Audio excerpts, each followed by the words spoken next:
I mean, I think that's the best description of us, finding the way to win a game, finding the player, finding the momentum, finding the stop, finding the basket when we need. So I think that's the best description of this team, finding the way.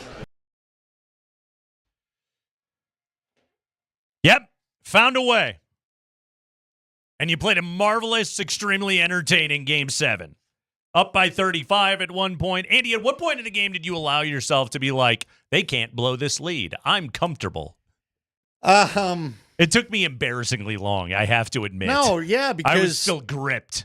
So to set the scene, by the way, I want to give a shout out to Sam, one of our listeners. Hey, Sam. She brought like 11 people over to our party. Mm-hmm. Wanted me to tell you hello. Huge Hi, Sam. fan of the station. Good. So let's give her a shout out. We met a lot of great people that night over at Rhine House. It's a great place, great setups. But we had a TV in one corner and a TV in the other. So I didn't have them together, and I had to keep turning like I had to turn to one or the other, right?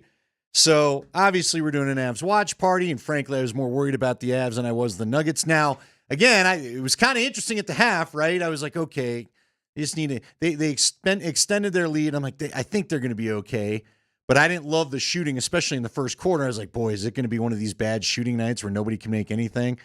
And then they just, I don't know, I turned around. Next thing I know, they're just making everything. And every time I turned around, it felt like they were on a fast break or someone's draining a three or Harden's missing something or Kawhi was. So I got comfortable at the start of the third, but we all kept saying, do not let up. Do not let up. Right. And then at one point, I'm watching the Avs, and they were like in the second period, I turn back around and walk over, and I see Nikola back in, and I'm like, what happened here? They're down to like, it still was a double-digit lead, but I think you got under 20, and I'm seeing basically the starters back in. David Adelman got annoyed. Well. Yeah, as well he should. That was some you can't ugly take chances after last year. Yeah, that was some really, really stupid garbage time basketball that the Nuggets were playing. And come on, bench dudes, you got to be better. You got to be better than that. You getting a crack, you getting to get on the floor in a playoff game. Got to be better than that. Yeah, you think it's a little bit of an audition of who should I maybe try this next series? Andy, they're going to play 7 in this series. That's it. Like maybe DJ will spell Joker occasionally, especially if there's any foul trouble, but it's 7. Okay, they're going to play 7 when it matters. What are we doing tonight? What do we see tonight? Okay. Let's get to the matter at hand. Okay, so I got this stat from the Action Network. Teams coming off of a Game 7 with less than 3 days rest going up against a team with more than 4 days rest are 4-19 straight up. 4-19 straight up. The Thunder have just been kicking it, okay? And they're already young anyway. Sure. They're dying to go play some more. And they're 9 deep. Yeah. The Nuggets are none of those things. So. Sometimes they're not even 7 deep. Right. Yes. Although, shout out Peyton Watson. He had a very good finish to the series. He didn't have a good start to it, but he had a good finish to the series, and they're going to need him here coming up. How do the Nuggets win this series? It's a tall task, okay? But I got a couple of things here that I think are going to go in Denver's favor in this series. Number one, they have the best player in the series. I know the Thunder have the guy that's going to win the MVP, but the Nuggets have the best player in this series. And this season against the Thunder in 4 matchups, Joker averaged 24.5 points, 16 rebounds, and 11.5 assists. That 16 rebounds thing is very big. You have to win on the glass in this series. And Jokic can rebound pretty damn well against these guys. So that's automatically one thing that I like right there. And I got a little bit of a statistical breakdown. I pulled this off of NBA.com. All right. And this is Jokic head-to-head against individual defenders. All right. Let's start with Jokic against Hartenstein. It's actually pretty good. And Hartenstein's he's a strong dude. He's not Zoo, but he's a strong dude. This year against Hartenstein, what we're calling essentially 19 minutes straight up between the two of them, Jokic was 16 of 25 from the field. Fantastic, pretty right? Good. That's pretty good. Now, the Jokic against Chet numbers are very different. In basically 24 minutes against one another, Jokic is 12 of 31 from the field against Chet, and Chet has 3 blocked shots. And Jokic has 7 turnovers in those minutes against Chet. He's an elite defender, and he's very long. His he's arms the definition of long. are telephone poles. Yeah. Okay? He is going to block shots in this series. It's just what he does. And he's going to block some of Jokic's shots. He's going to block shots that Jokic almost never gets blocked because that's just what he does. He's just that gigantic. However, Joker needs to play him physically, get into his body, go at him, and draw fouls. Jokic is crafty enough to be able to score against this guy, but he needs to be able to, most importantly, get Chet off of his feet and get him thinking about all of those head fakes, all of those ball fakes, all of those pivot moves, and that's something that gives you a chance. So I think you gotta take advantage of Chet minutes to get him into foul trouble, and then you got to score straight up against Hartenstein as much as you possibly can. We know the Thunder are going to send doubles. We know they're going to be swiping like crazy. This team leads the NBA in turnovers forced. They're going to force a ton of them because guess what? The Nuggets turn the ball over quite happily sometimes. So the Nuggets are going to have to keep that under control. But just know they're going to swipe at you a lot, which means they're going to foul you a lot. You got to take more free throws than them in this series. You have to be aggressive and take more free throws than them in this series. I think the Nuggets can do that. Can you get physical with Chet? Yes. I mean, look, you just got done getting physical with Zubac. Why come out of that mode? Mm-hmm. I mean, we're not talking about he's massive, but he's also very thin. Yes. And you're going to have to body him, and you're going to have to use that physicality against him when you can. Jokic, by the way, and Zach Lowe had this. Jokic this year against the Thunder, against all opponents, he averaged 11 post-ups per 100 possessions. Against the Thunder this year, he averaged 15 post-ups per 100 possessions. He is going to work in the post, and he's going to have to in this series and take advantage of those matchups when he can get them. And when they use Jalen Williams against him, you use your height advantage, even though, Jalen's pretty strong. They're going to put Caruso on him sometimes because they're going to do that thing. I'm not ready for 5 to 7 games of Caruso. I mean, between Caruso and Lou Dort, this is two of the single greatest on-ball defenders in the NBA today that the Thunder have on their team. Jamal Murray, you got your hands full, my friend. This is going to be a tough series for Jamal. And they're going to do the thing that that the Timberwolves do to him. They're going to guard him full court. They're going to force that physicality on him. This is one of those places where it really freaking helps to have Russell Westbrook on your team. So I'm hoping that that's going to be good. There's another huge key in this series that I need to see out of the Nuggets. And I know some of you are going to hear this and you're going to think, well, they're dead then. I don't think that's the case. They're going to make a lot of threes against these guys. Something about the Thunder, and this is critical, Andy, they give up 39 three-point attempts per game in the regular season. That's a lot. That's like one of the 10 highest marks in the entire NBA. Now, the flip side of it is it's the best three-point defense percentage-wise in the NBA. They're tough to score against, and they rotate really fast, and they close out, and they're awesome, okay? They do all that really, really well. Yeah, but you guys get paid too. You're on scholarship too. Michael Porter, Jamal Murray, Aaron Gordon, Christian Brown. Hell, they're going to need Russ to shoot over 40% from 3 in this series. Can he do it? I don't know. I don't like that key. But let's yeah. But where was Russ the other night? 2 of 4. He did all right. 50%. He had a great three-point shooting series against the Clippers. He really did. Oh, Westbrook had a marvelous series, okay? If he can carry that over, this energy that he is bringing and the quality of play that you're getting from Russell Westbrook, while recognizing he's going to bone layups, he's going to have bad turnovers, he's going to do those things. He's going to play Russ ball, okay? But he was way more good than bad in that Clippers series. This is why you went and got him for a series like this. They got to make threes. They got to make threes. The 2 times that they beat the Thunder this year, they made 18 and 16 threes respectively. The 2 games that they lost, they made 7 and 12. Got to make threes. You got to be hitting about 15 a game if you're going to beat these guys.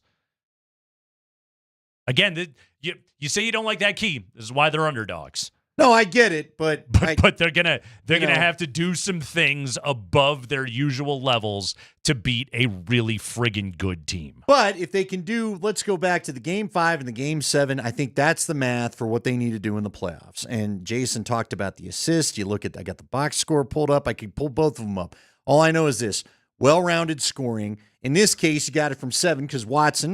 Watson chipped in 9 the other night. You'll take 9 from Watson, right? Every time. 16 from Russ. That's got to be the standard, at least 16. But again, your starters, 22, 15, 16, 16, 21. Balanced scoring like that. It's good. And the Nuggets do their thing, and it resulted in 120 points. It's good. They put 140 on Oklahoma City in that last game? Yeah. I don't know if they can win this series with Jokic averaging any less than 27 a game. And Jokic only played 32 the other night for his 16. And so. And he had kind of a rough shooting Did night. he get his 3-ball going? That's what I kept trying to figure out. Oh, that's what eventually got him going. I think he was 0 for 5 from the field in the first half, quarter. everyone I saw didn't look great. And then he hit a 3. And then he was confident the rest of the way. But everybody else was so damn good in that game, he never had to get going. So it was okay. He didn't have that option here. Best player in the world.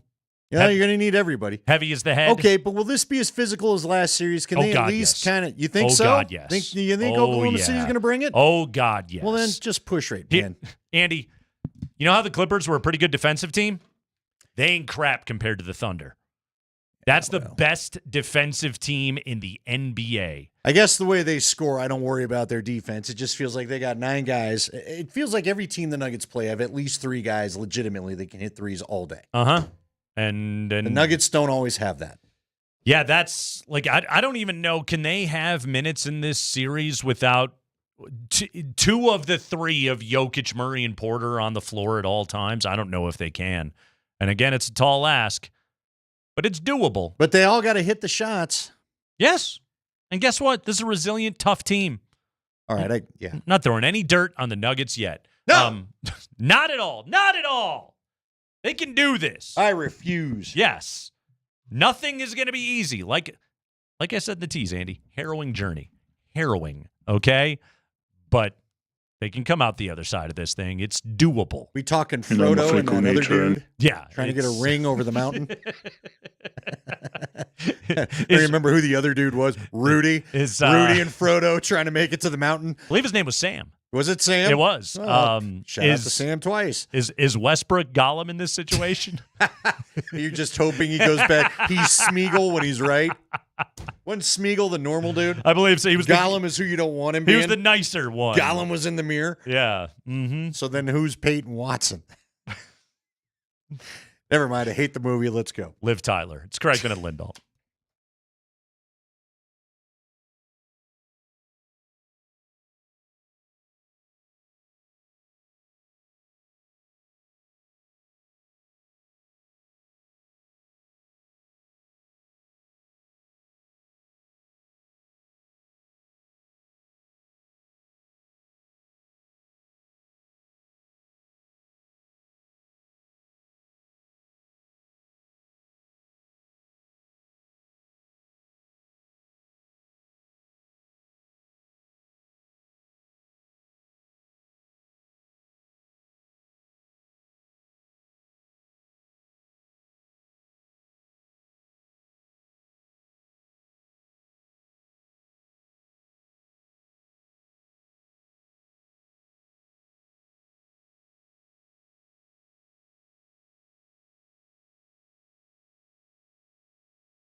Yes, it is Jeff Legwold time here on a Monday afternoon. Joins us on the Ramos Law Hotline. Car accident? You need Ramos Law, medical doctor and attorney. Visit ramoslaw.com. Leggy, let's start right here. The news that ESPN is right now has on their bottom line in red. Justin Tucker released by the Baltimore Ravens. Here's my question, Leggy. Was Justin Tucker released because he was accused of misconduct by 16 massage therapists at 8 different spas? Or was Justin Tucker released because he made 73% of his field goals last year?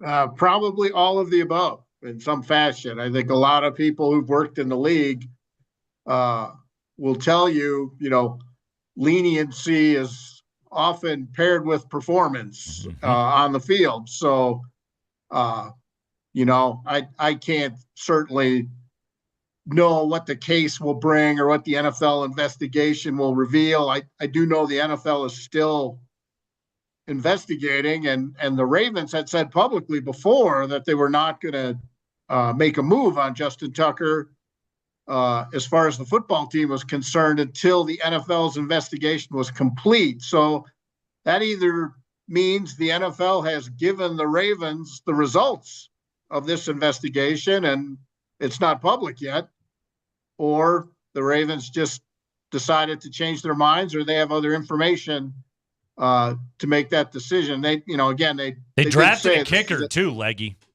Yeah, no, the minute they drafted a kicker, I think eyebrows went up, were raised around the league wondering, okay, what's that mean?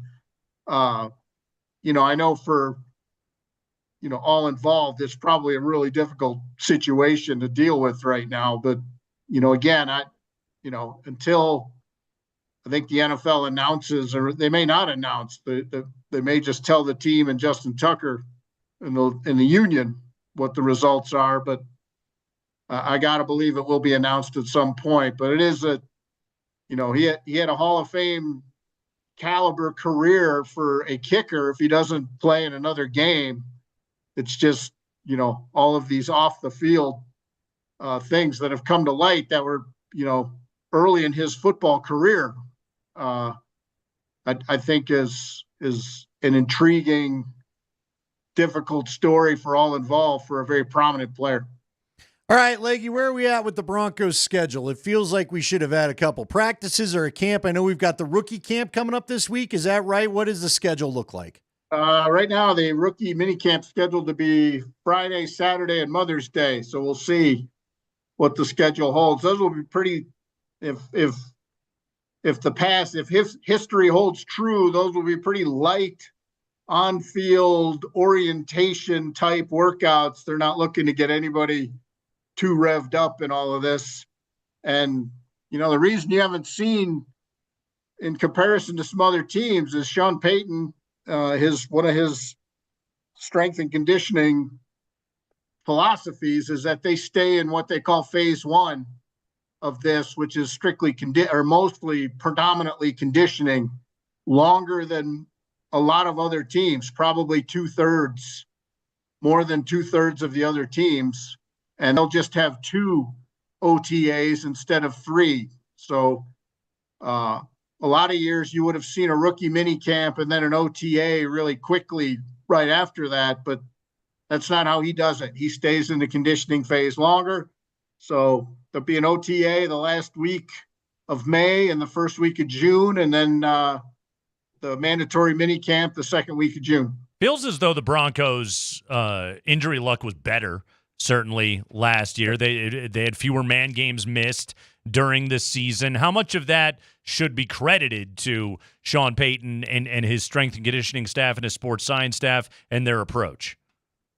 Probably some. I mean, it's hard to ignore a very drastic improvement in the numbers that, the Broncos were one of the leaders in the league in missed games in multiple seasons, before he got here. So some of that, but, my experience in this has shown through the years there is a significant element of luck involved. I'm not sure you can prevent an ACL from occurring if a guy steps improperly or somebody falls on his knee. I mean, they've not had those lineman caves in on another player's leg injuries like as many times as some previous Bronco teams have had. So I think it's probably a little everything. What they're doing is working.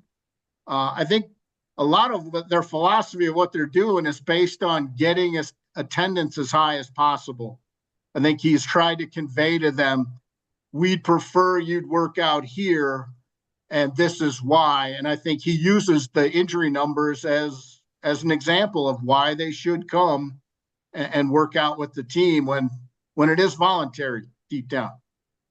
A report linking, well, maybe not linking, but predicting that the Broncos could be players for Nick Chubb, the former Cleveland running back whose last couple of years has just been beset by injury. Would that make sense to you, or do you just think that's, you always warn us, Leggy, that Broncos are a popular team and sometimes they're linked in articles because it helps get clicks. Do you think the Broncos would have any legit interest in Nick Chubb? Well, if I'm an agent, I'm always going to mention the team with the richest owners. So I think that's a lot of what happens these days. Mike Shanahan used to argue that the Broncos were always rumored to be interested in everybody because they paid. So I think that some of that, I mean, they will take a look at anybody. I mean, I already have a difficult time dividing up the carries, as it stands right now, and to add another player, of that caliber or experience, I'm just not sure the fit, but yeah, they'll look at everybody.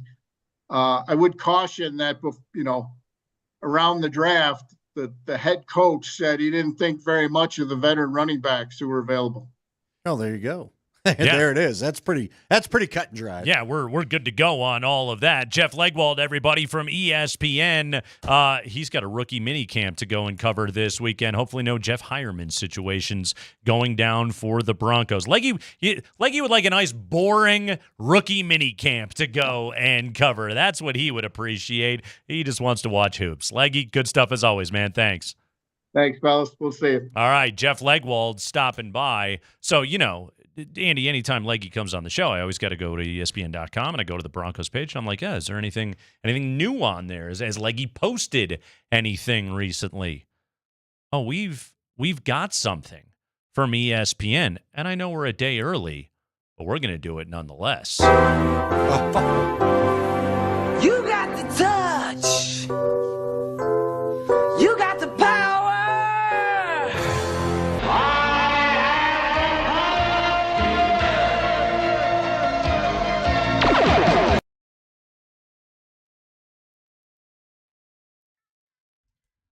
I got a power ranking, Andy. Rank it. Why not?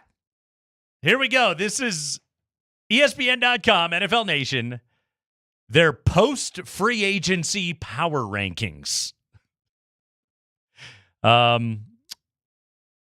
Post-free agency, post-draft power rankings, excuse me. Posted today, May 5th, 2025. Happy Cinco de Mayo, everybody. So here we go. What did ESPN.com think of the Broncos? By the way, it's the only one that I could find today, but we're doing it anyway. Spring?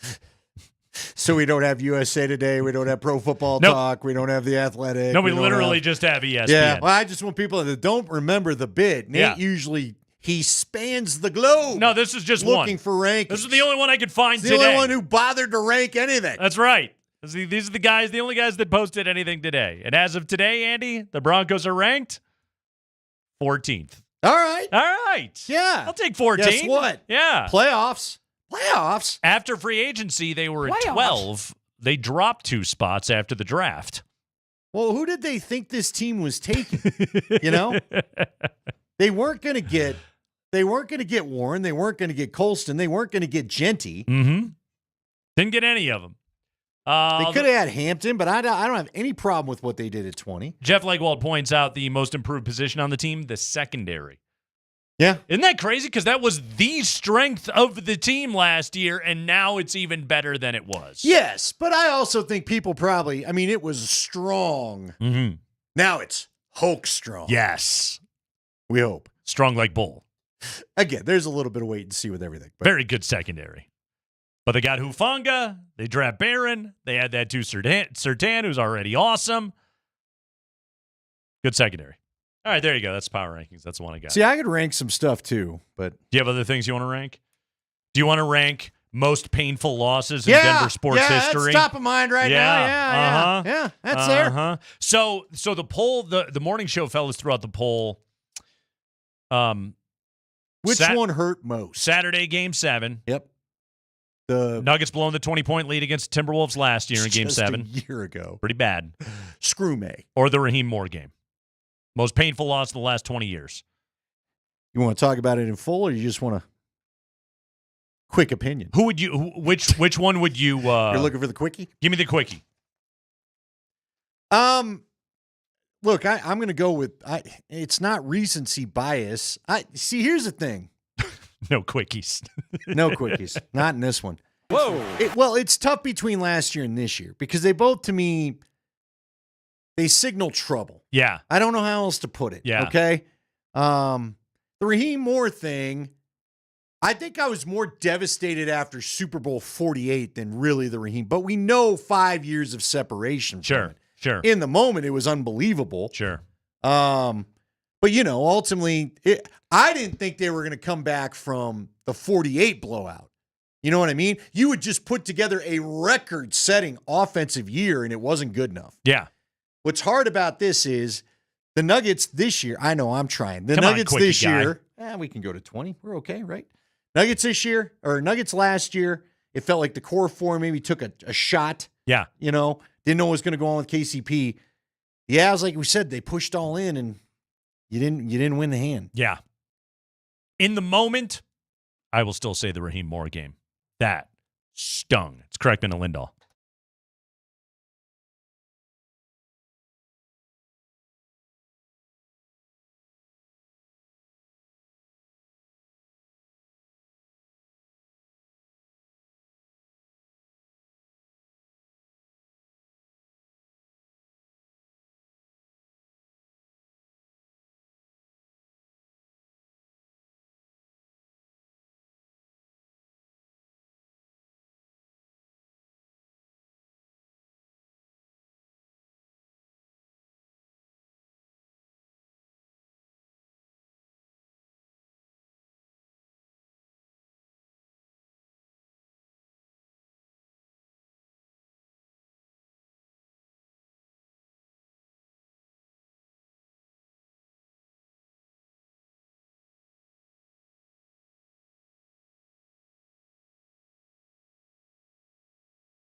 Yeah, it's Kreckman and Lindahl, Altitude Sports Radio 92.5. You can watch us and all of our shows all day long via Twitch. Twitch feed presented by Safeway. At Safeway, get everything you need to make mom feel special. Safeway has you covered with fresh fruits and gorgeous flowers to help celebrate mom.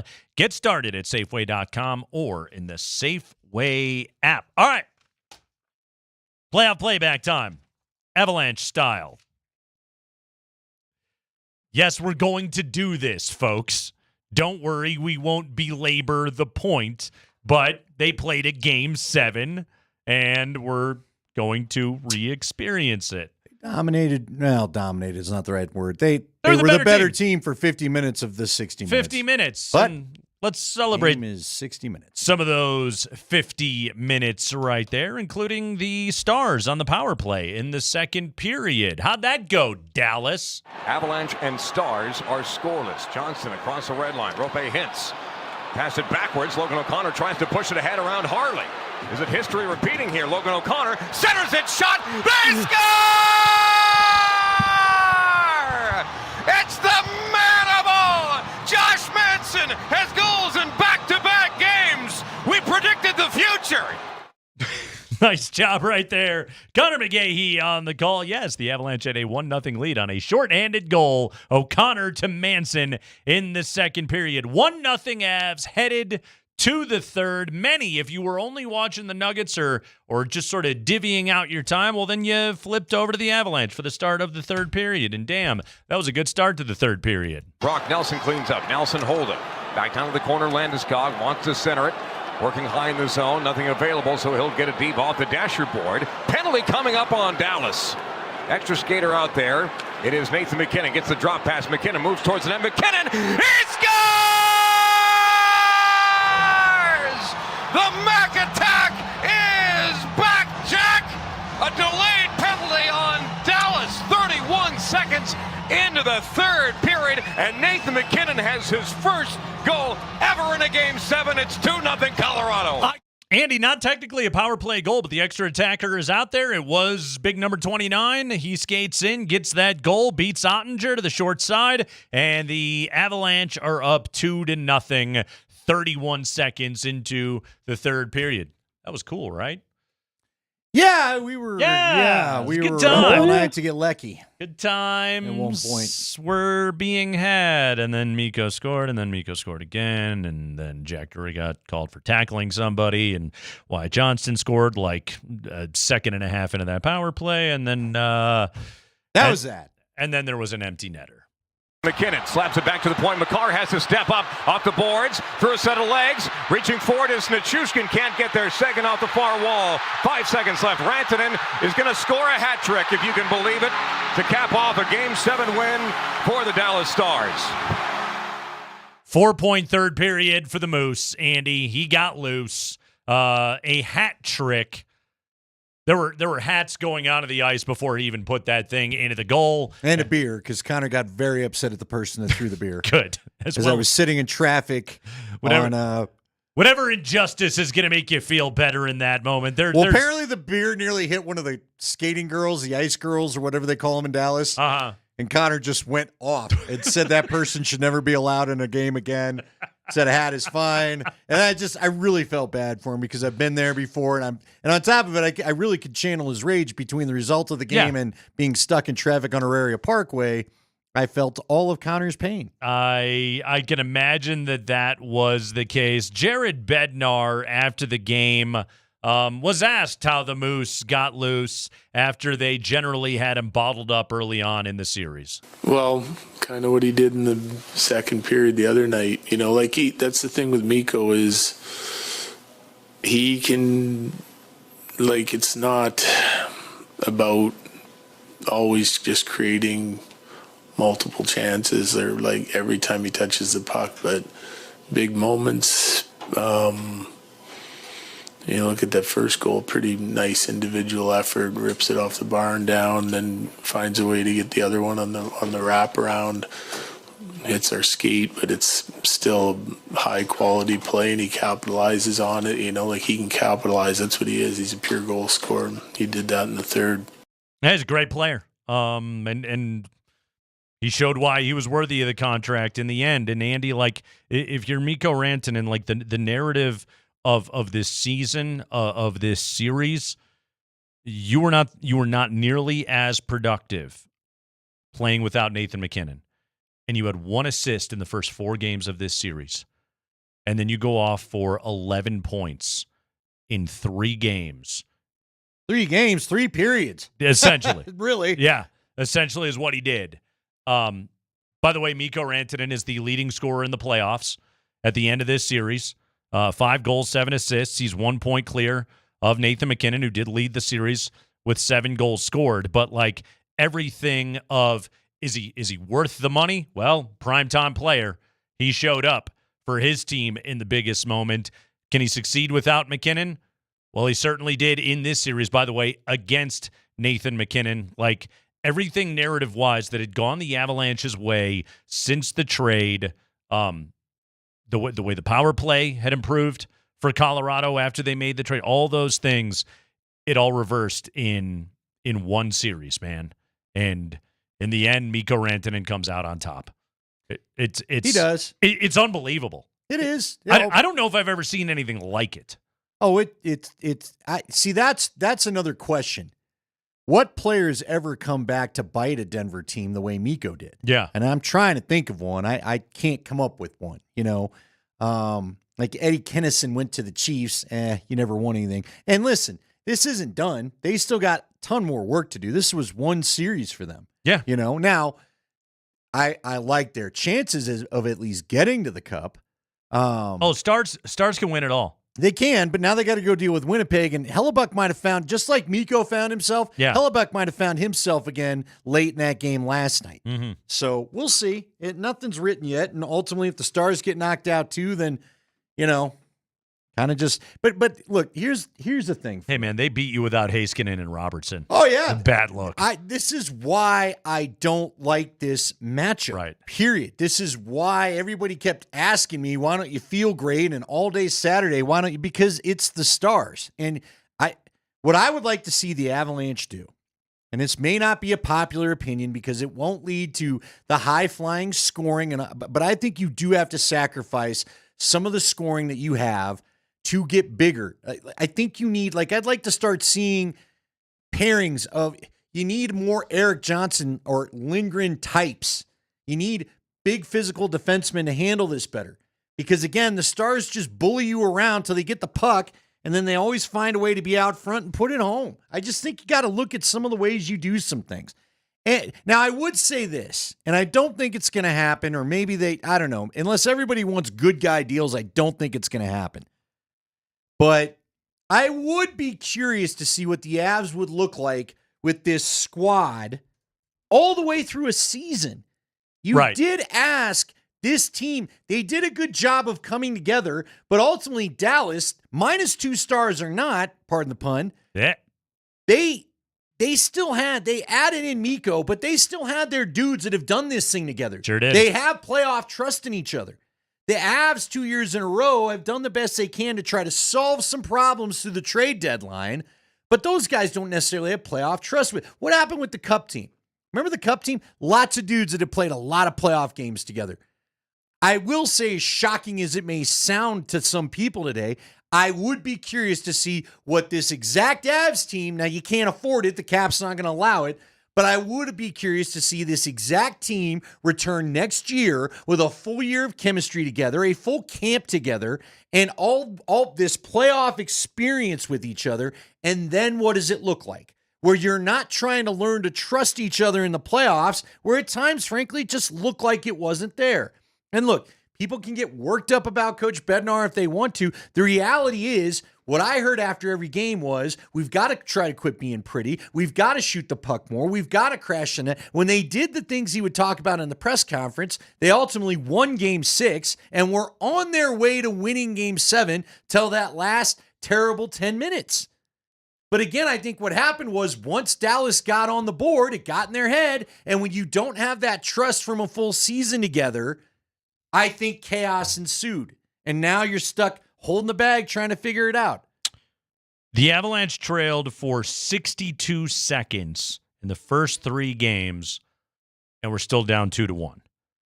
The Avalanche got Gabe Landeskog back in this series.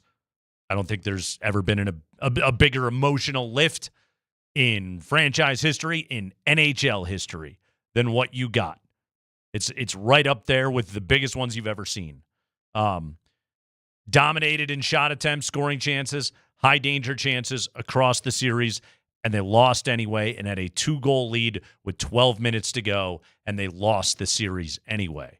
And that's one where you're just like, okay, what is Pete DeBoer's voodoo that he has over this team?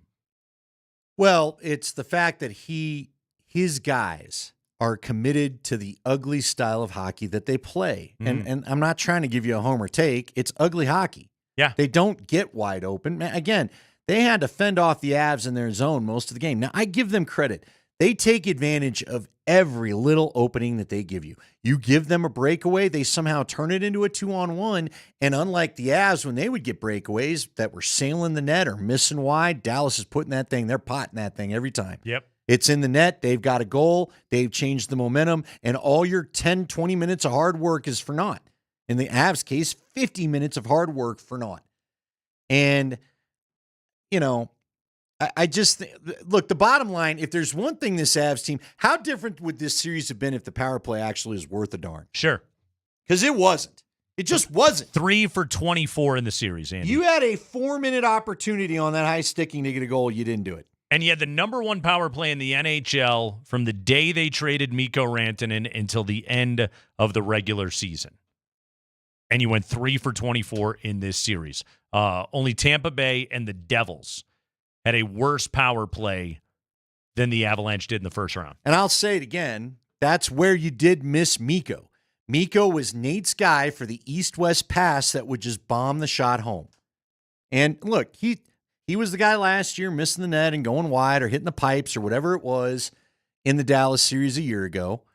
But I do think that I just think that you never really found that true shooter on that opposite point that Nate likes to try to pass to. The power play looked like nobody was quite sure what they wanted to do or wasn't confident in what they were able to do. I think Cale Makar hit so many sticks and so many whatever. He could not get his shot through the whole series. When he did, it was going high. I'm telling you, I don't believe his hand was healthy, but that's hockey. You played, you were out there. You got to fight through that. I just think, I don't know, man. I will say with where their cap situation is now, I'm going to be curious. Do they have to trade a name that you know? And I'm afraid to throw any out there because I don't even know who they'd be willing to part with.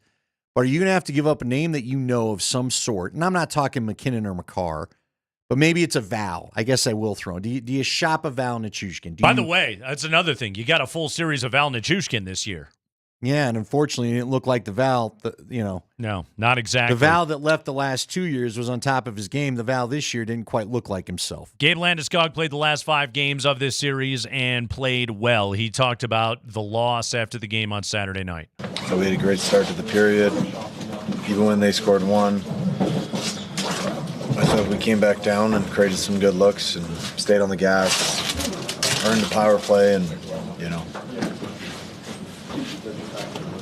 Kale breaks a stick on a one-timer right from the slot. They go down. All of a sudden, they get a power play out of it. So, and then all of a sudden, it's a tie hockey game after that. So, when we talk, it's the margin for error in the playoffs is really small. That's how small it is. So, and then I think we still, push back, and it's a tie hockey game, and then they get a power play again. They get a power play and they score. And they score basically immediately. Penalty on Jack Drury, and that was that. 3-2, the Avalanche were threatening, and then, hey, what do you know? Mikko Rantanen scores one more time to finish it off. Nathan McKinnon, after the game, was asked if it's realistic for the Avalanche to feel like they can win the Stanley Cup if they go out in the first round in this manner. Yeah, definitely. They were missing their best D and maybe their best forward, so we still couldn't beat them. So, I don't know what we're gonna do. That's resignation right there. Well, here's the last time I want to say. Now I might be wrong. In spring, you can help me out with this, but I feel like remember when we all heard Nathan McKinnon? I believe it was after the Vegas series. He walks in and says, "I haven't won bleep and I'm getting real tired of it. Yeah. Well, they went on the next year and won the cup, if I'm not mistaken. Hey, there so you let's go. let's hope that's what that does. Totally. I don't know. But no, he's not wrong. He's not wrong. The Stars thing, you've got to figure out. But again, I think it requires being a little bit more physical. I think it requires not being pushed around at times. You can control the puck, which they did. But also, Dallas is one of those teams that likes to wipe your guys out. Then the next thing you know, they just start whipping the puck all around your zone and try to create chaos. Now, listen, Mackenzie Blackwood's going to have another year playing with his teammates. That's another guy you traded for mid-season.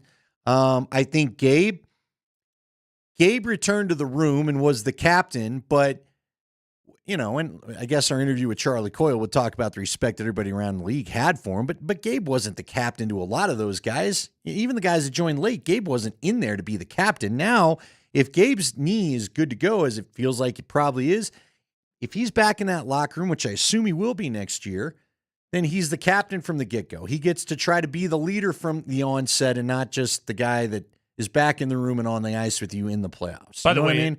it sucks, but the video that the NHL put out of the Stars players showing their respect to Landeskog in the handshake line after the game, it's classy.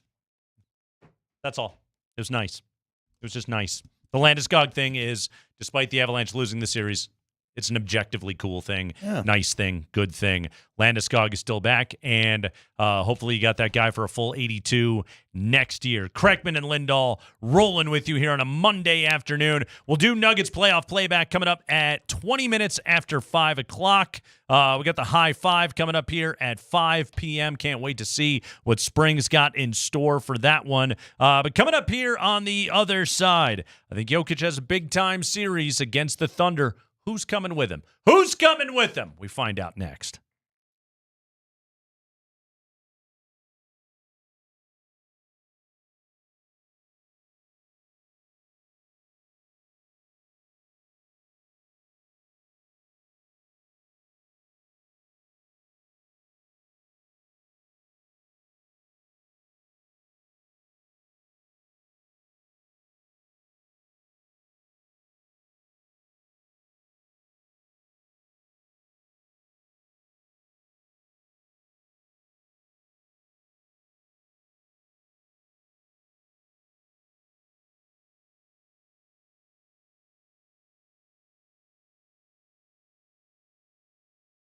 Hey, it's Nate Kreckman for my friends at Roller Auction. Go to roller.bid. Check out their auctions that they have available to bid right now, including, here's an auction available for bidding, construction and contracting equipment, wheel loaders, excavators, loaders and backhoes, water trucks, dump trucks, truck tractors, compaction equipment, street sweepers, skid steers, utility trucks, trailers, and so much more. Go to roller.bid to check out this full selection of equipment available. I'm looking at it right now. They have got this great selection of metal workbenches that you could outfit your garage with. Let me tell you, as the son of a carpenter, nothing sets a workshop ahead better than a quality workbench. You get your clamps on that thing, you line it up beautifully, you're going to be organized, you're going to do better work in the shop. Go to roller.bid right now and check out some great deals on these workbenches. This auction is available to bid right now. This is the construction and contracting equipment auction at roller.bid. Go register. Make sure you tell them you heard this on Altitude. That's roller.bid.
my job for this team is to bring my energy, bring my competitive spirit, nature, whatever that may be. I think I told y'all this after game one. Excuse my language for my kids at home, but to go in and it up. And that's what I did. Damn right he did. Great series for Russell Westbrook in the opening round against the Clippers. By the time it was all said and done, Russ averaged 14 points, 5 rebounds, 3 assists per game, which is absolutely terrific. Oh, and by the way, he made 42% of his threes. Hey, if that Russell Westbrook shows up here in this round against the Thunder, okay. That's one of those.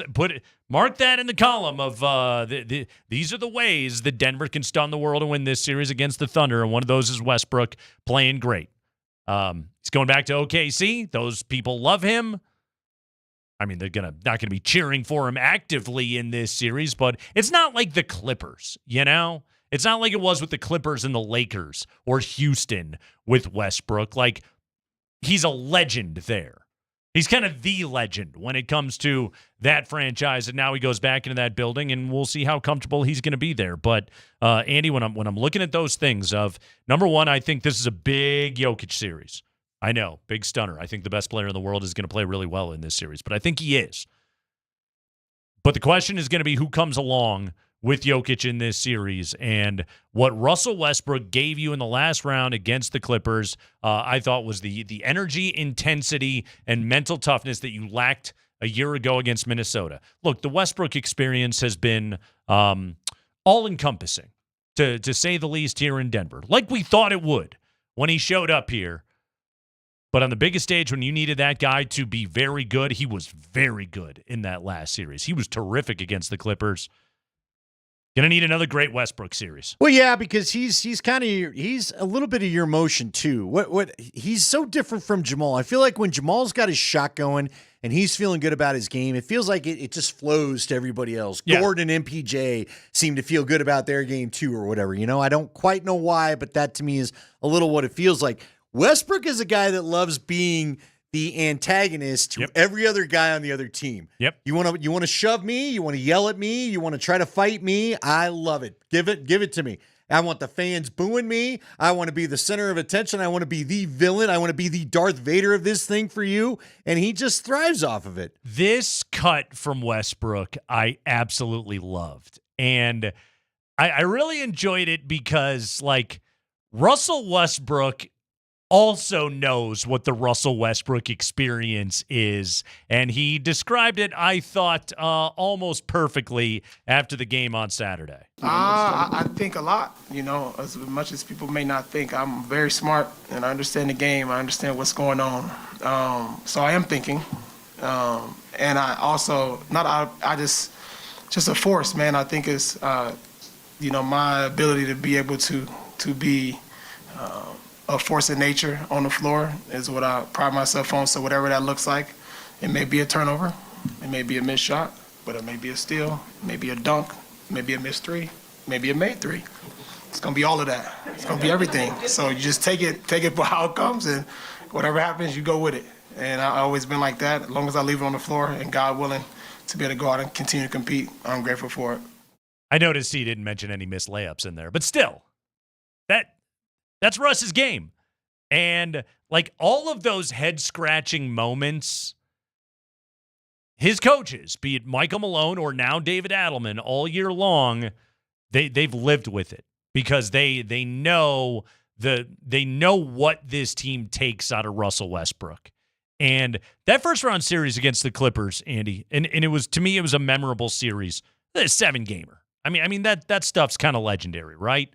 And Porter with one arm, and AG with the calf, and Jamal having, you know, his ups and downs all year long, and Joker with the elbow and everything else that these guys had to battle through in that series, and they did. And you can't quantify intangible stuff, but like I have to believe that Westbrook helped pick all those dudes up. You know, that his infectious energy and his own coming back from injury within that series and playing great when he got back out there and battling and being on the bike and everything else like that, it lifts a team up. I think Westbrook lifts this team up emotionally, and it's something that I think this group needs that they don't always necessarily have.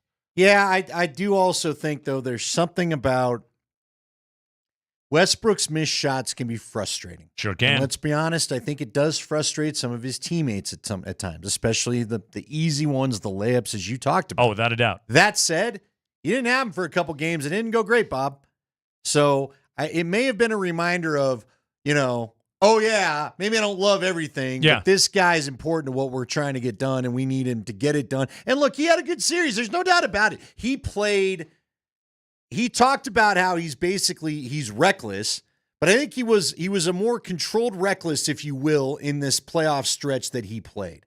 It wasn't like the end of the regular season where some things got really, really we're trying that shot now. I think he tried to find his corner threes. I think he tried to look for a better shot instead of just hoisting one up early in the play and in the shot clock all the time. And you know what? He's basically their bench. Peyton Watson, you said, he can contribute to it. But again, we don't know what we're going to get from Peyton Watson. And 9 points is pretty good. That's good. I don't think, isn't that the most he's had in his this playoff series? Yes. Anyway? Oh, without a doubt. So he finished really strong. Now, hopefully he keeps that going. Yeah. But your bench scoring is Russell Westbrook. I'm hoping that his confidence picked up. Westbrook's experience is one of the things you're going to lean on in this series. This is one of the areas where you have an advantage over the Thunder. You are the more experienced team. You are the tough team. You are the resilient team. This is a Thunder team that bowed out in the second round last year.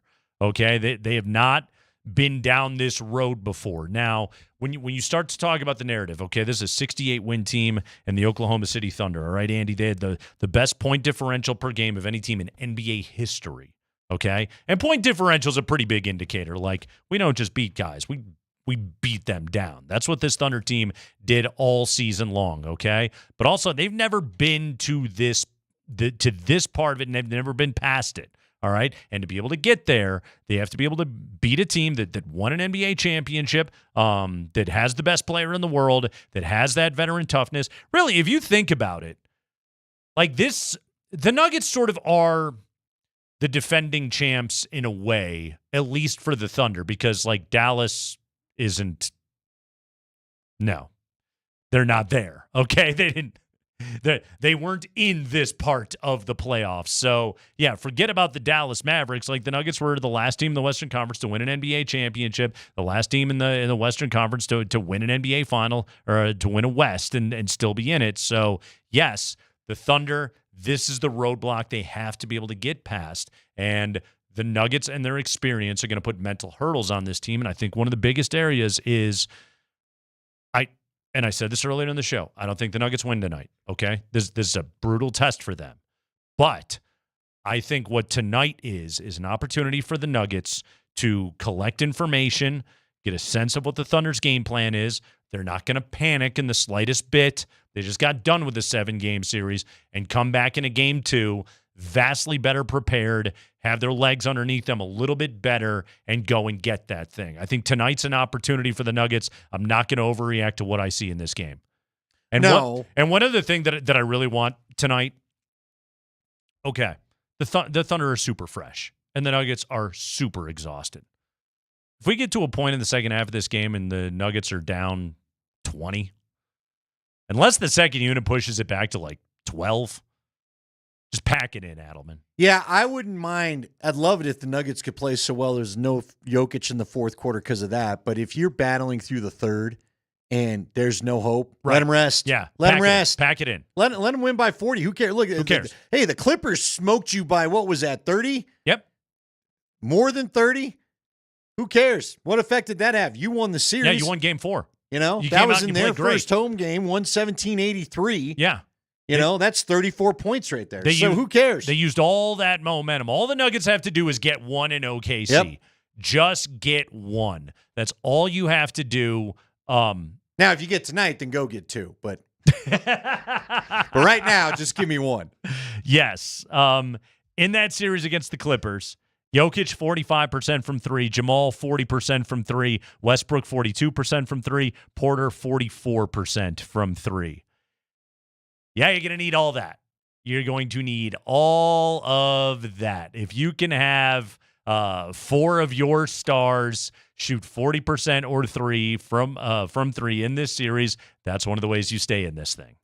One of the ways. And if you stay in this thing, you are the experienced group, and you do have Nikola Jokic. And nothing is out of bounds.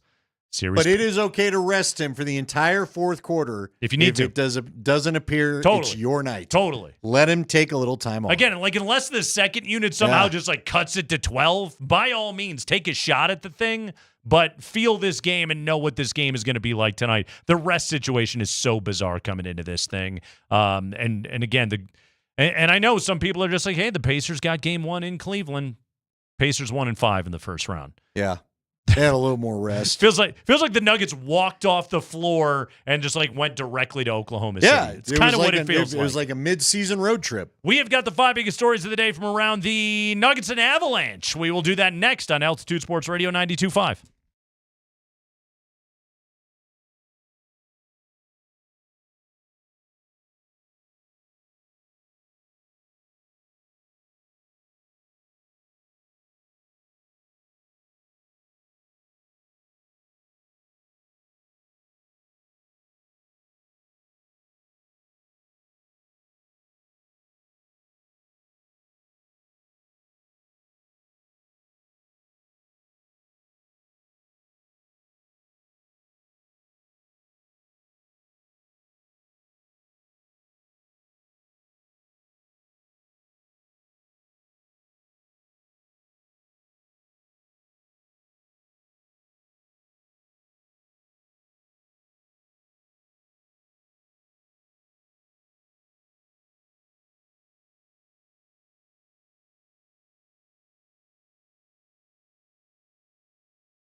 Yes, it is the 5 o'clock hour underway here on Kreckman and Lindahl. 303-504-0925 is the Shop Mazda text line if you'd like to weigh in. It's 5 o'clock, and what does that mean? Well, there's football news. At least I think there isn't football news. There's NBA news. Oh, there it is. Psych. The sweet sounds. Is this John Tesh, right? This is Round Ball Rock? Round Ball Rock. John Tesh. Oh, yeah. Basketball. Let's do it, Spring. Give me the ball because I'm going to dunk it in the high five. Brought to you by Bet365. Whatever the moment, it is never ordinary at Bet365. So let's start with the good from Saturday. The Nuggets won their Game 7, 120-101 over the Clippers. Let's hear from Nikola Jokic following that game. How rewarding is it to come out on top of such a close series? This is probably the only game that, actually the third game, fourth game, when they beat us, was not maybe that much interesting, but it's a great series for us. We beat some great team, really talented team who played a lot, who played really well before, really good before playoffs. They won 10.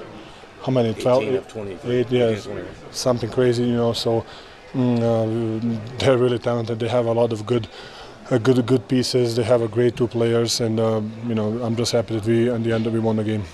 Jokic is such a process-oriented dude. It's just the way that he thinks about the game.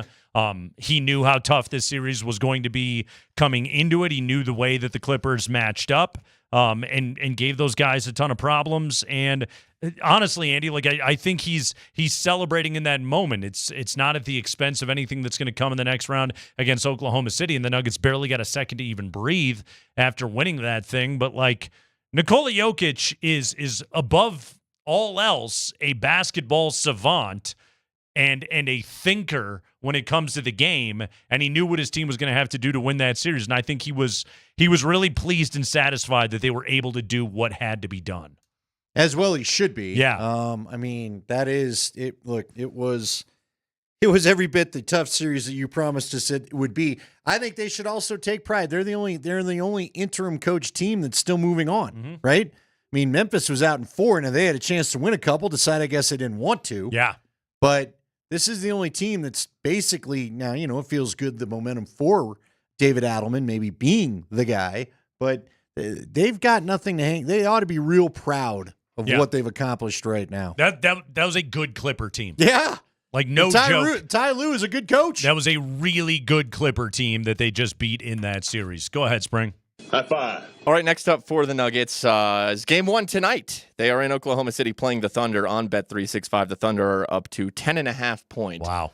Home favorites against Denver. But the Nuggets did split the regular season series against the Thunder, going 2-2, and they had that 2 back-to-back games in OKC. Sunday, March 9th, they lost. Monday, March 10th, one of their better wins of the season, a 140-127 win in Oklahoma City. David Adelman was asked after Game 7 if that split, specifically the back-to-back in OKC in March, helps them prepare for what they're about to deal with right now. Yeah, that was interesting. It is kind of a setup for a playoff series. It did feel like that. We had to adjust from one day to the next. The second game was very different than the first. I'll say this about them. They're the best team in the NBA throughout this season. And I had a really good friend the other day make me feel awful. I said, yeah, if we win this series, man, we got to play a team that's 68-14. And he said, no, man, they're 72-14. I was like, okay, that's right. Appreciate that, bro. So yeah, we know what this is. Their defense is so impactful. They turn you over. They have great one-on-one players in depth. Very good coaching staff that sets them up for to be the aggressive team they are on both ends. But you got to be confident going into it. I know they've had the rest. We will be smart about it. Do the best we can to keep guys off their feet. But right now, tonight, this is about the success of what this was, and this was not easy. And it took everything from everybody that played. And like I said, I don't want to overdo this. I give them so much credit. I knew coming into this, it felt like 7. And it deserved to be 7. That's what this series was. That's what it turned out to be. So just feel very blessed to come out, the victor. Yeah. Back to the Thunder. They're rested. They're young. They're healthy. They're good. This is the best defensive team in the entire NBA, best opponent field goal percentage. They force the most turnovers of any team in the league. They have a dynamic scorer in Shai Gilgeous-Alexander. They have 3 stars in SGA, Jalen Williams, and Chet Holmgren. They are 9 deep. And those dudes they bring off the bench, whether it's Caruso or Cason Wallace, they're ferocious defensively. They're well-constructed. They're well-coached. They are all of those things. Andy, this is a Herculean task staring the Denver Nuggets in the face. There's no doubt about it, but, if you can get past this round, you should have all the confidence. Here's the crazy thing. If you can get past this round, you only got to play the Timberwolves. You're probably staring down Minnesota, so no big deal. But listen, it is a big task, but they are the champs. They do know what it takes to get beyond this round. You talked about it a little bit earlier. I would say this. Remember when the Avs went on to win the Stanley Cup, but they had to have squeaky bum time? Yeah. Because, who was our guy, Darren Helm, scoring late in that game against St. Louis to finally get that series to close off, and how bad nobody wanted to see St. Louis coming back here for a Game 7? You can inflict that kind of stress on OKC, even though you're not – you were the 4th seeded team, and obviously they were number 1. But, again, the young teams, the more you put doubt in their mind that they can do this, the Nuggets can use that to their advantage if they can have a good couple games to start this thing. Plant that doubt. High five. Let's talk about Russell Westbrook, who was the Nuggets' best bench player in this series. His revenge tour continues. He'll play one of his former teams, the Oklahoma City Thunder now. It's his former team. He doesn't feel like his main. Yeah. This isn't so saucy, though. He was really saucy against some of the other ones. Yeah, the Clippers, that didn't go well. He enjoyed every minute of breaking those fans. Right, yeah. No, there's still going to be Westbrook jerseys in the building tonight. Russell Westbrook, after the Game 7 win, was asked, what is his role with the team? My job for this team is to bring my energy, bring my competitive spirit, nature, whatever that may be. I think I told y'all this after Game 1. Excuse my language for my kids at home, but to go in and it up. And that's what I did. We're here to up. What he did. Did you go Step Brothers on that? That was strong. Sure did. Well done. Little Dilated Peoples in there. Nice use of the soundtrack. Yeah, he sure did. He had a great series going up there against the LA Clippers. I tell you one thing that kind of stunned me about Game 7, and it shouldn't, but it did a little bit, okay? So Steve Ballmer, he brings his version of the wall to Denver, right? Toilets! He gets them. I wonder if those fans were just like, what's the deal with these commoners' bathrooms? Anyway. So they all show up. He pays the freight for all of them, emails the people. Objectively cool thing that Ballmer does, right? His fans showed up. Yeah. His players. Whew. Some of the effort that, and I'm looking at their 2 stars, that James Harden and Kawhi Leonard gave in Game 7 were flat out embarrassing. And one of the biggest examples of it was Russell Westbrook at the foul line, puts up a free throw, doinks it short, goes and gets his own rebound and lays it in as James Harden just stands there and looks at him. Like Westbrook just showing out and putting that kind of effort forward while James Harden wets the bed out there. Again, their fans showed up. Their owners showed up for him. Not his star players did not show up in that series, at least in Game 7. Do you retract your apology to James Harden for the late series fade? Because it was all on display. It was all there. That Game 7, you didn't want a lot of part of it. He got the dead cat bounce in Game 6, and then in Game 7, he was flat out awful. You know what is funny? When it's been hard fought, I wondered who would break first and start thinking about those reservations in Mexico. Yeah. And it looked like after you got that 8-point lead at the half that they started thinking about their Cabo trip and not moving on to play the Thunder. I wonder where Harden goes. He's got I own my own. Back to Houston. He's got his I own my own island money. So I don't. Yeah, where does that guy go? Place with wings. I bet it's cool wherever it is. Is Magic City, was that his place or was that somebody else? That was Lou Williams, but I think Harden was a regular. He probably built his own Magic City on his island. Go ahead, Spring. All right, now the bad from Saturday. The Avs had a 2-0 lead with just under 15 minutes to go in the third period. Lost 4-2. Stars advanced. They'll play the Winnipeg Jets. Jared Bednar, his first thoughts talking to the media after that Game 7 loss. Yeah, I mean it's tough. It's just like because you put your heart and soul into the whole year, the series, all of it, and then you're in a good position, and then slips away on you, and So it's tough because I know how hard these guys worked and how bad they wanted it, and that's all you can kind of really think of at this point.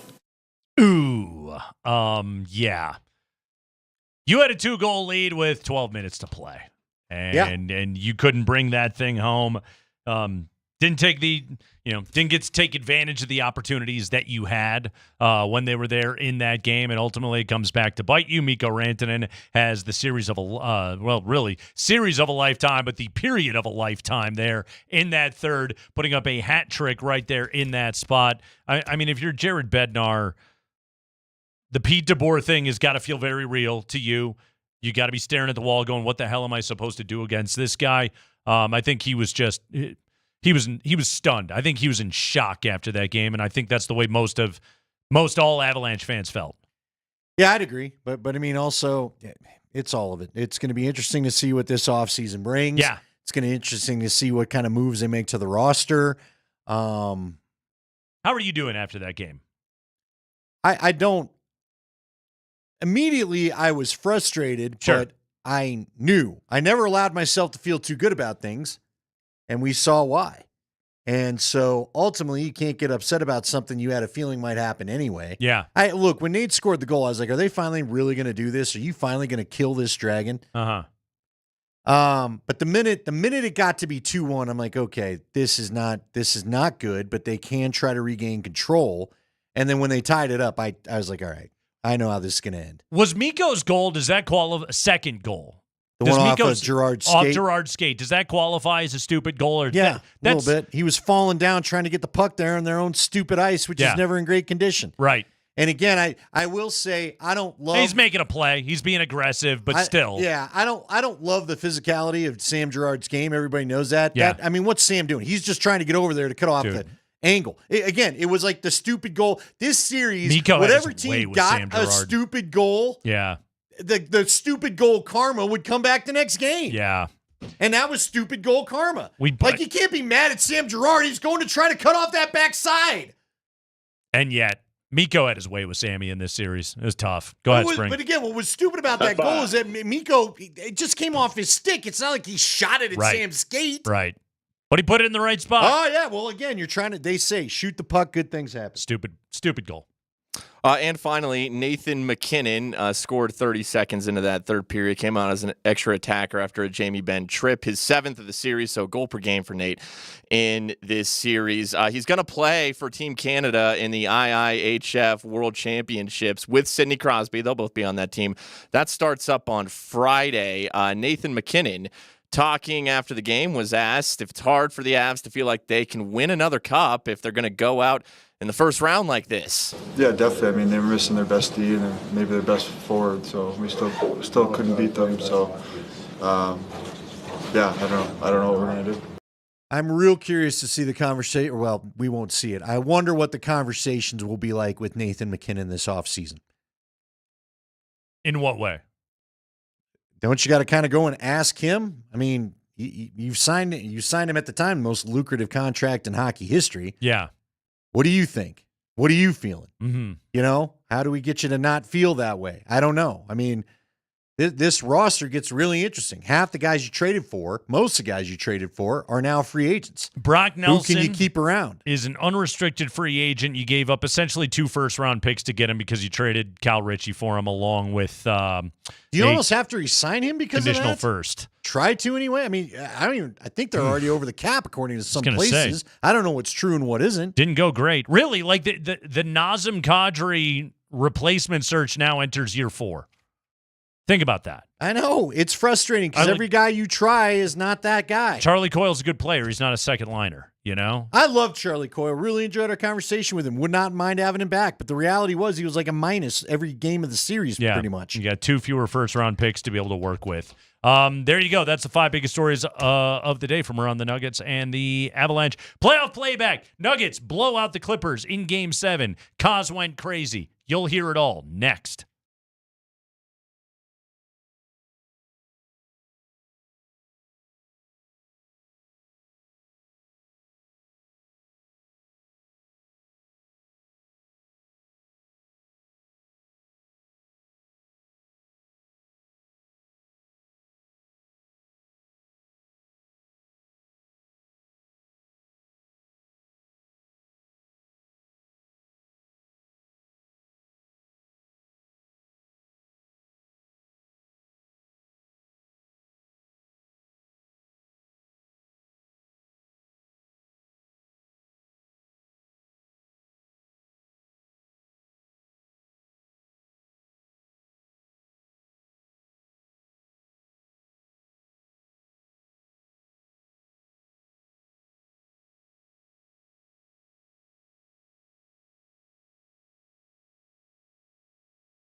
Tonight, 7:30, Game 1, Nuggets Thunder.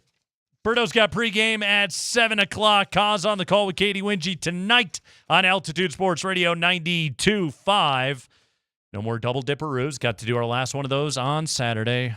Was a great time Saturday. It was. Loved the Ryan House. Things were... I enjoyed the last round. I really did until the end.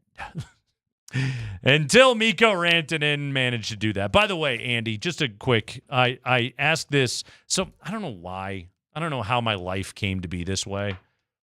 I have a bunch of friends that are Blues fans. Okay. Well, you're not far. But they're also Cardinal fans, and I'm a Cub fan. And so, whatever. We talk a lot of trash. So that's kind of fun. But, like, I asked them on the group text today, I was like, what was worse? The way the Blues lost last night or the way the Avalanche lost on Saturday? You know, I could tell you, I kind of already told you the story, but my daughter comes down, and I don't know, look, the cool thing, I will cherish these championship years as an adult because it's gotten my kids into sports. Totally. Right? And so my daughter comes down, and we were all wondering, like, my daughter, surprised, she's like, what's going on with Golden State and Houston? I was like, shocked my daughter even knew who was still playing in basketball, right? Because that just hasn't been her thing prior to the Nuggets winning a championship. So I turned it on, and we're watching most of that, and I was watching Blues Winnipeg for a bit, but when Blues got up 3-1, I'm thinking, all right, they're not going to, that's it. You know, Hellebuck's a mess and blah, blah, blah. So I flip it back on, and I literally, you know, I think it was because they went to break. I go, well, let's just check on this Blues game. And I saw the 2 goals. I saw both empty net goals for Winnipeg to get that thing tied. So we get to the second overtime. The Cole Perfetti goal. I mean, 1.4 seconds left. It's unbelievable. Ridiculous. But again, a great tip, right? Yep, great play. And also, the pass by Ehlers to give that, to be like, okay, we got a better angle right there. Brilliant play on his part. Again, don't get pretty. Just get the puck in the net. Local team. So anyway, we're watching this, and we finally get to the second overtime, and then my son comes down, and he's like, why aren't they 3-on-3? So I explained to him the difference in playoffs, and they were just like, oh my gosh, if you were to lose now, how terrible would that be? And I told them both, I go, you realize this could have been the Avs and Stars last night. Frankly, I was worried that's what we were dialed in for.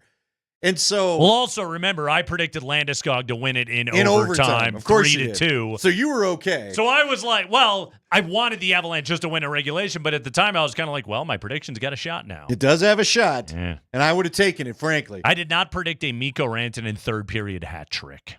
That was that's my radio answer to, it's way worse to be Winnipeg. I'm sorry.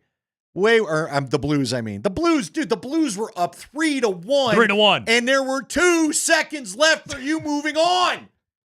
And then you had to endure a whole overtime where you thought you had a shot. But Mikko Rantanen was on your team. This is my argument back to my Blues fans. Like, okay, what happened to the Blues? That happens. That's hockey. It's a cruel business, but it's not unprecedented, okay? I feel like what Mikko Rantanen did to the Avalanche is unprecedented. Well, yeah, it sucks, but again, it's like there's a degree, even if I agreed ultimately with the move by the Avalanche, there's a self-inflicted wound part of it. But they didn't trade him there. They didn't trade him. I believe your scenario stands. Had they traded him to Dallas? No, they traded him to Carolina where they thought they were going to do a contract, I'm sure, by the time the weekend was up. And the next thing we know, he's in Dallas. Are you kidding me? Was it a lack of foresight, though, to trade him to a place that he was going to hate? Although they probably figured being buddies with Sebastian Aho, he would like it out there. Well, not only that, but again, if you thought it was about the money. Yeah. Because he wanted to get paid here. He wanted to be paid right about as much as Nate was getting paid. And he should know we just can't do that here. As it turns out, he really wanted to be back in the West. And he goes and he gets his $12 million, and then he knocks out the Avalanche. He got more money than I believe the Avs are offering, right? Yeah. Brutal. So brutal. They thought it was all about the money, and it just turns out that he hated Carolina so much. You lost to a guy whose number is going to be retired in your rafters. I don't think it will be now. One day. I think that's out. I don't think that's happening.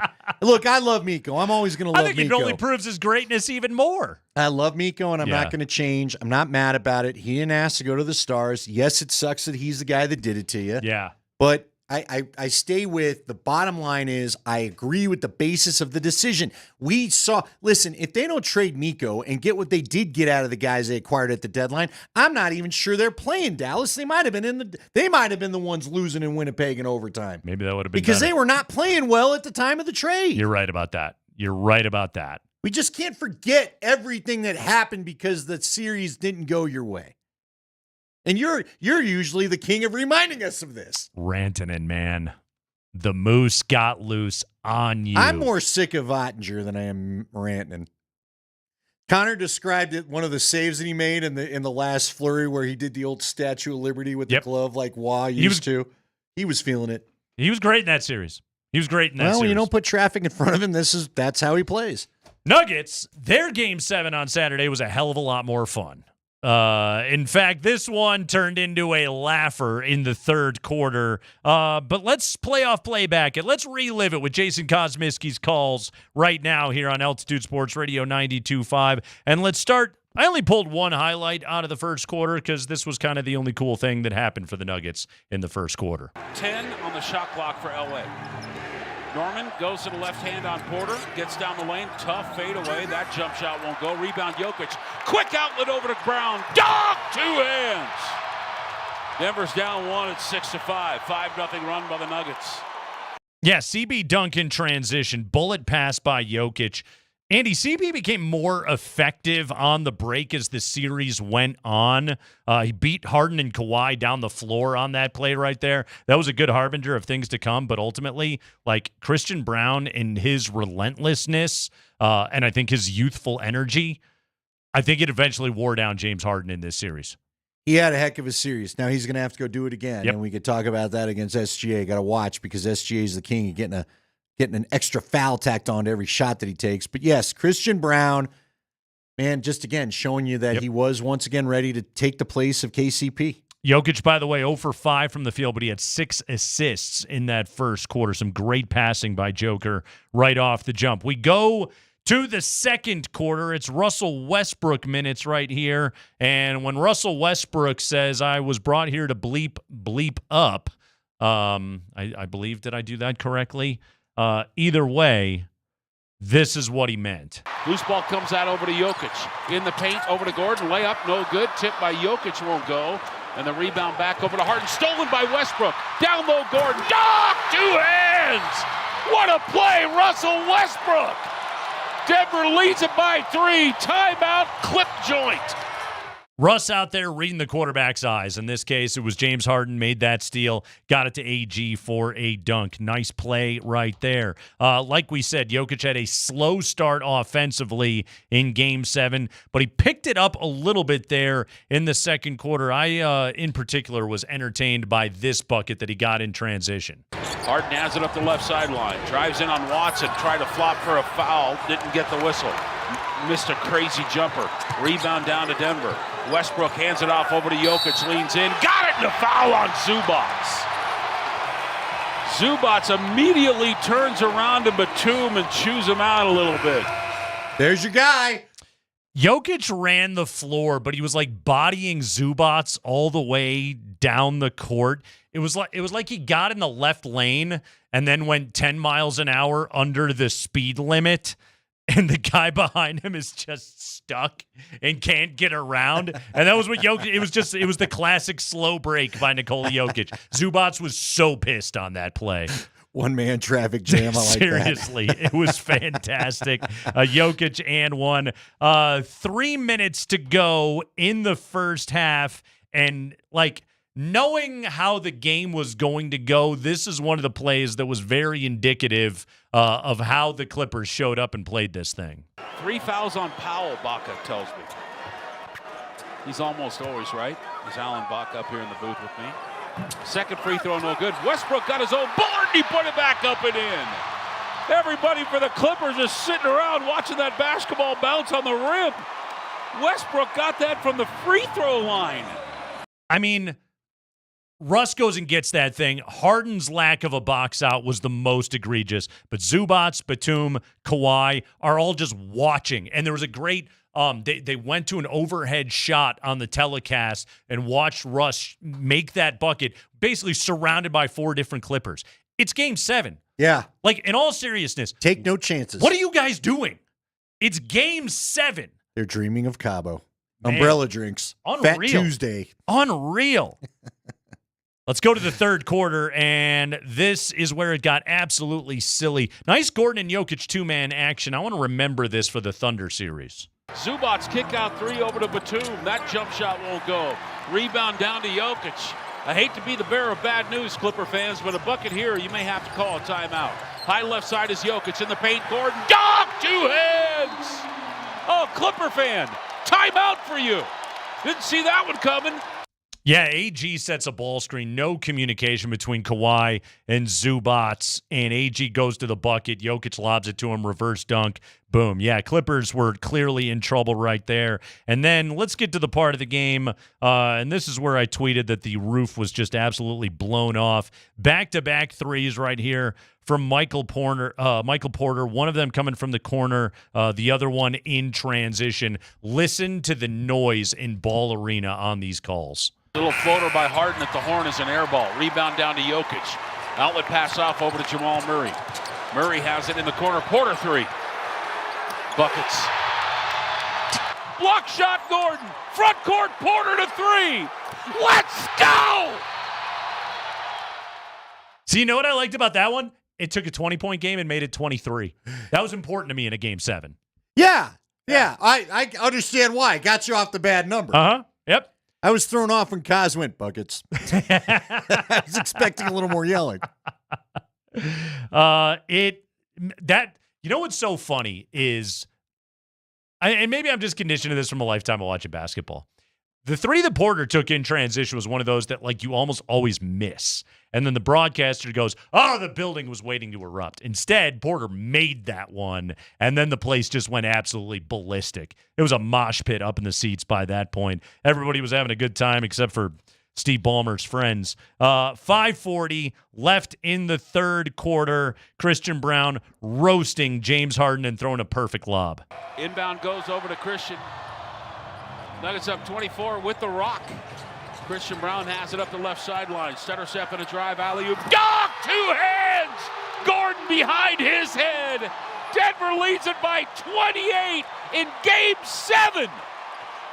Yeah, CB roasted Harden, broke their defense. That was series over right there.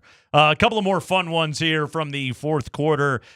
Jokic didn't have to play to start the fourth. That was how convincing this game was, even though he did eventually have to return. But Porter misses a 3, and Russ is playing harder than everybody else, and it ends up with DJ getting a dunk. Don't be scared. Don't be scared. It's okay. Left side of the midcourt circle is Jamal Murray. Throws it off over to Porter for 3. Missed it. Rebound down to Westbrook. Dumps it off to Jordan. Dunk! 2 hands. 33-point lead for Denver. Who's coming? Yeah, that was certainly ball game. But one more to play for you. Russell Westbrook goes and get himself teed up. Across the timeline is Chris Dunn. He's at the point. Throws it off inside the arc. Poked away to steal Westbrook again. Dog! 2 hands. And if I said it once, I'll say it again. This thing is still over. Denver leads it by 31. Technical foul on Westbrook for hanging on the rim. I don't care. Keep doing that. Westbrook swings off of the rim, lands, calls his own technical at the same time the refs called it. That's when it's just a party. That was my favorite moment of the series. Russ teeing himself up. It is funny, though, just to look back through all the scores as I have the play-by-play up. I like it so I can just follow along and remember stuff.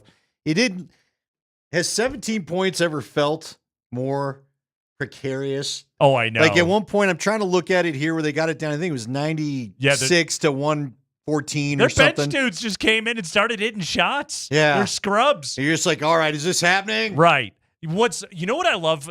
And credit to Ty Lue on this one. And I don't think for 1 second he even considered putting his starters back in. I think Ty Lue's attitude was, well, you guys suck tonight. Look at what these guys are doing right now. He didn't even consider it. Adelman went back to his starters. Probably not the worst thing, by the way, for Joker just to run up and down the floor a couple of more times, loosen the backup. Maybe not the worst thing in the world, and eventually it became full garbage time, and the bench dudes got out there. But the Nuggets destroy the Clippers, 120-101. Game wasn't even technically that close. A Game 7 for the ages. An awful lot of fun for everybody that went to that game, unless you stuck around and watched the end of the Avalanche game. Yeah, and then we all got in the traffic together and tried to drive out of there. Yeah, bad stuff right there. Andy, it's if we're just going to go ahead and give Jokic series MVP nod, which you kind of have to, and the guy averages a 25-point triple-double in the series. Who's the Nuggets MVP non-Jokic edition of that series? That's a great question because Jamal, and let me go back. Jamal had a good game the other night, right? But it wasn't. He had the tremendous game in Game 5. Yep. All-timer. An all-timer, but he ended up with 16 points.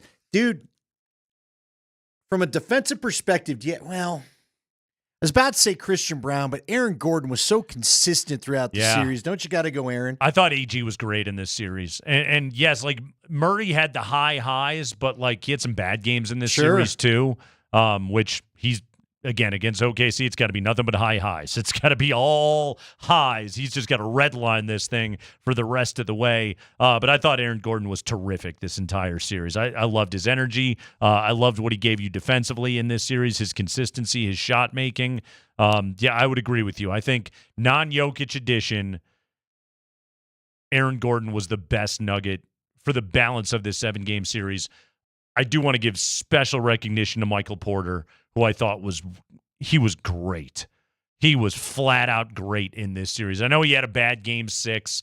He's playing with one arm. He's playing through an injury that should cause him to miss 5-6 weeks. Instead, he's just gutting this thing out, and I thought he played great. Shot 44% from 3 in the series, did Michael Porter. He also, by the way, had a very good season shooting the ball against the Thunder.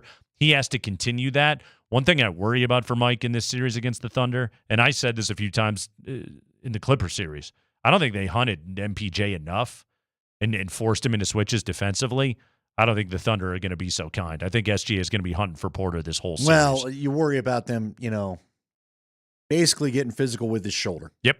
You know what I mean? They've had plenty of time to watch tape. Yeah. It's very clear it's bothering him. And by that, I don't mean going and hitting him, but picks, setting picks, run just his torso period into guys. I'm sure any bumping of his ribs or anything else is probably not feeling great on that shoulder, and just test him a little bit. You know what's great about this? Here's what, if you're going to win it, it needs to be like this. I could make a small case, frankly, for Russell Westbrook. As I mentioned, you could say something about Christian Brown.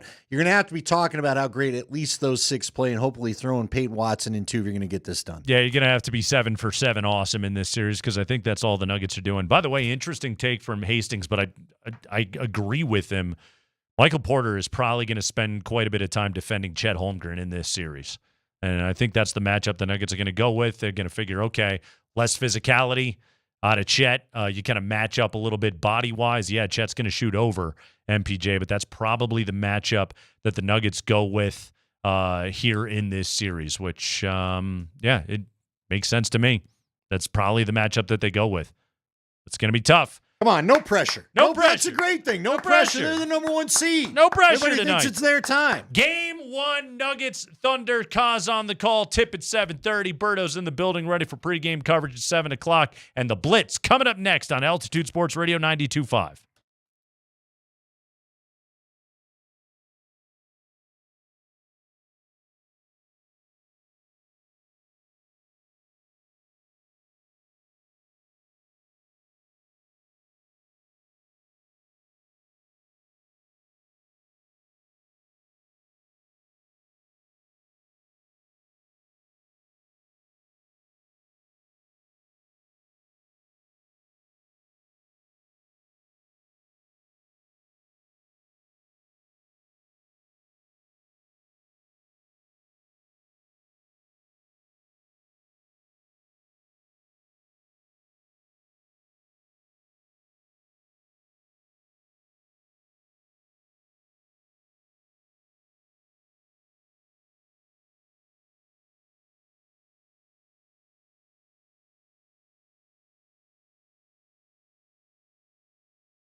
Nate, it's Andy, it's Altitude Sports Radio 92.5. Nuggets tonight. They will take on the Oklahoma City Thunder in Game 1 after dispatching the Clippers in 7. Pretty good time out there on Saturday night.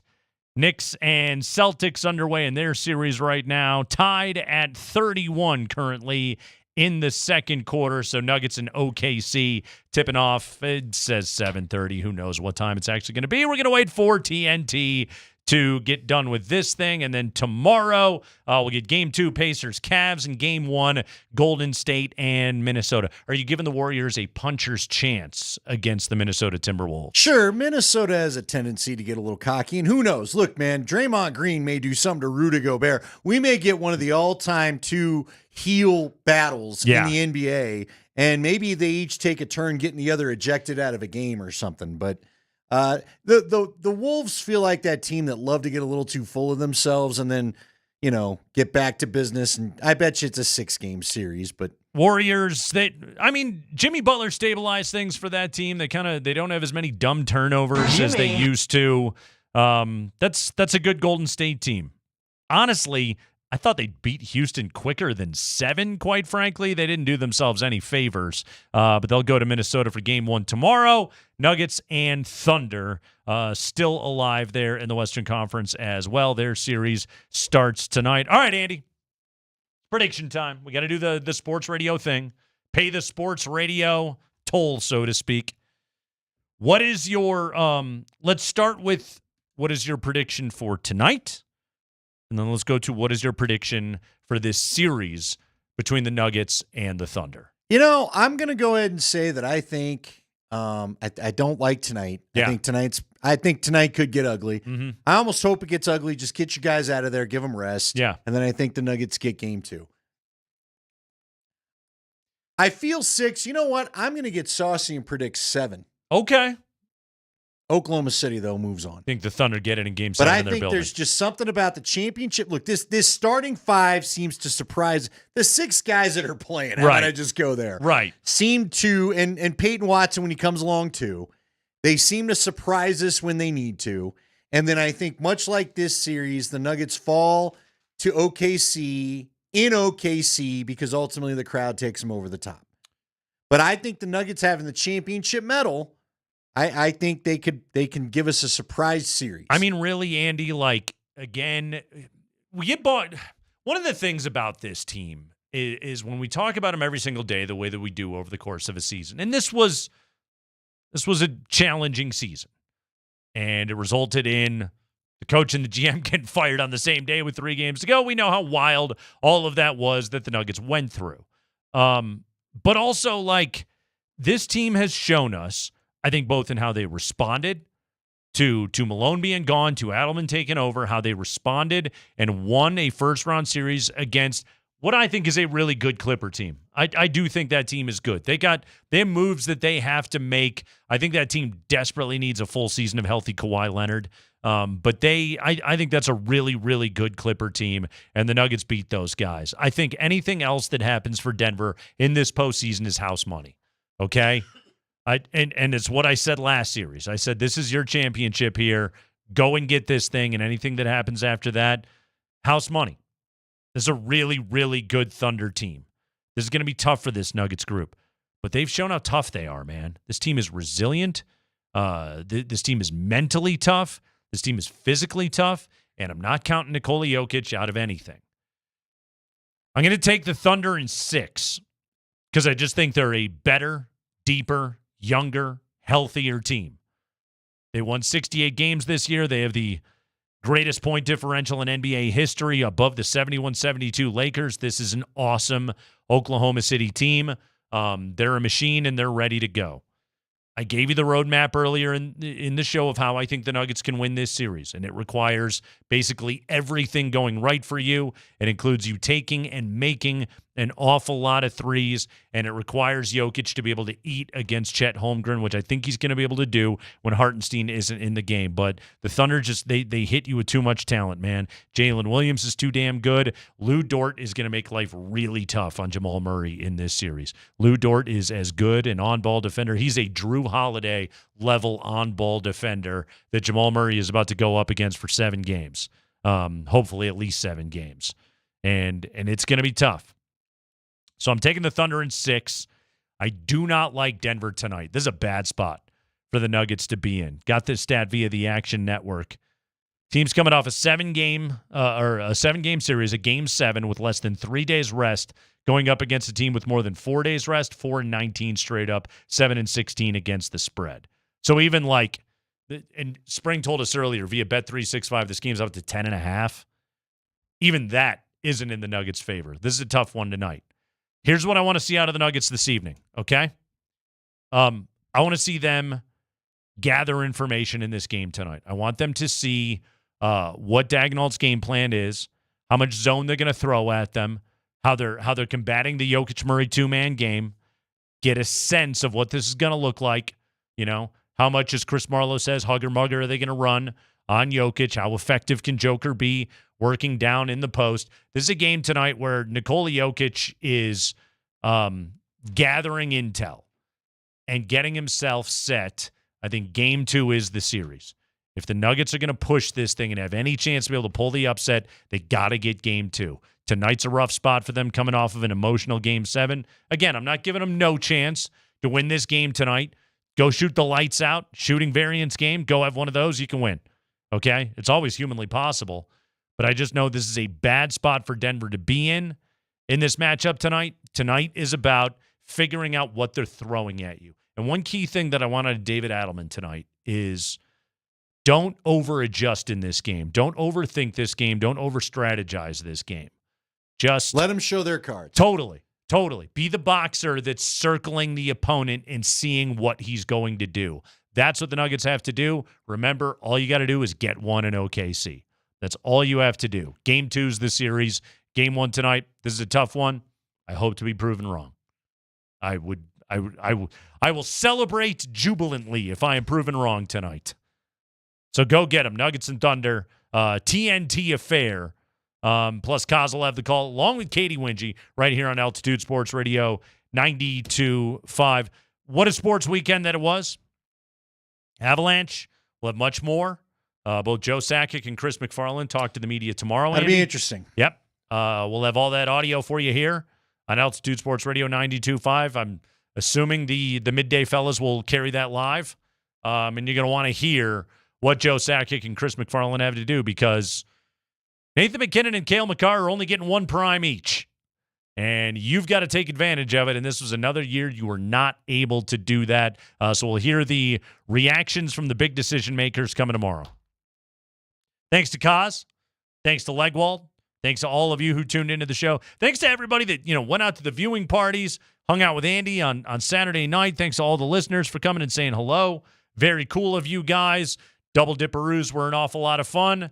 Now it's just the Nuggets playing with house money. So hopefully they are able to have a whole bunch of success. Spring and Birdo got the Blitz coming up next. And then pregame at 7 o'clock. Game 1, Nuggets and Thunder. That'll do it for us. Have a great night, everybody. We'll see you.